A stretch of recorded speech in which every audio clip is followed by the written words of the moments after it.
disons, on est de quelques minutes avant le match Brésil face à Haïti. Qu'est-ce que cela vous dit?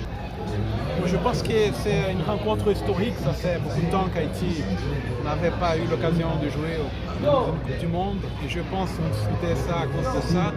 Je pense qu'on a été adopté comme sélection de préférence de la grande majorité des gens ici en Haïti. Alors c'est un motif de fierté pour nous. C'est un match entre frères.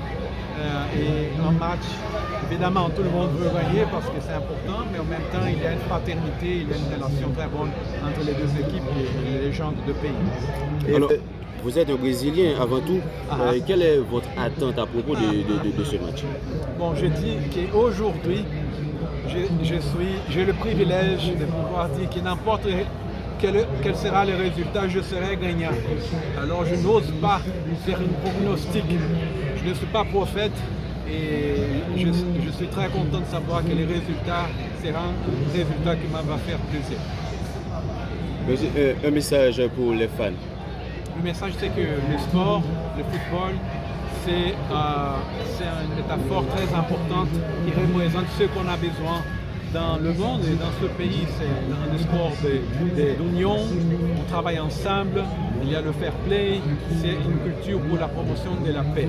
Et c'est un mécanisme pour obtenir ça. C'est une plateforme de promotion de la paix et de l'union entre tout le monde. Tout le monde est à l'espace, il y a la voie, il y a l'opportunité de travailler ensemble, de jouer. Tout le monde gagne en participant dans un match et dans un mondial comme celui-là.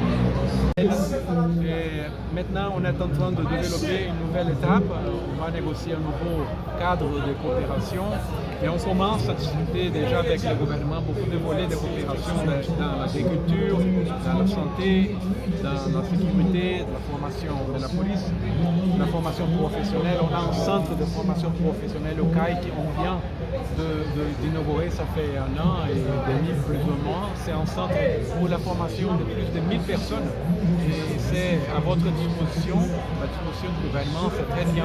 Le bleu, le français, c'est une structure impressionnante. Enfin, ça c'est le début d'une nouvelle étape.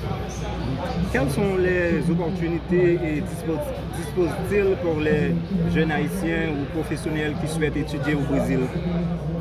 Bon, nous avons beaucoup de programmes de bourses d'études au Brésil chaque année. Ce n'est pas seulement cette année, chaque année. Il y a beaucoup de programmes. Ça, c'est un programme continu dans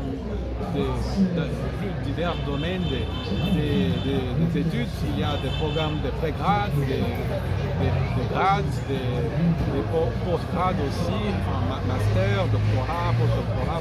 Il y a plusieurs types de programmes de formation et même aussi des formations au niveau technique.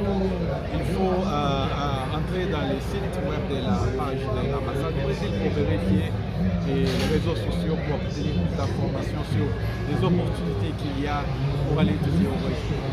Merci monsieur l'ambassadeur, merci pour votre disponibilité. Merci beaucoup. Merci beaucoup à tous. Bon match et je souhaite une très bonne journée à tout le monde.